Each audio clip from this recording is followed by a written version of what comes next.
Assalaamu calaykum waraxmatullaahi tacaala wabarakaatuhu. Kulanti wacan oo wanaagsan daawadayaal ku soo dhowaada muuqaal cusub.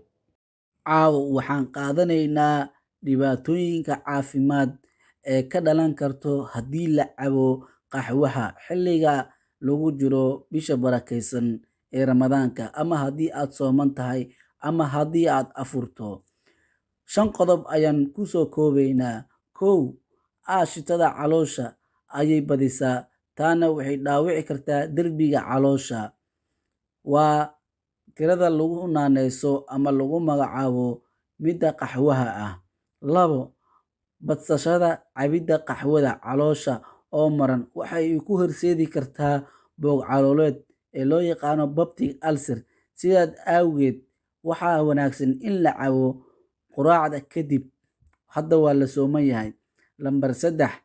Waxay keeni kartaa dheefshiidka oo cuslaada. Waa qaxwada. 4. Waxay keeni kartaa laalaabashada dheecaanka caloosha iyo hunguriga, taasoo ay ka dhalan karto laabjeex sida hore kusoo sheegnay, ama laab dilaac. 5.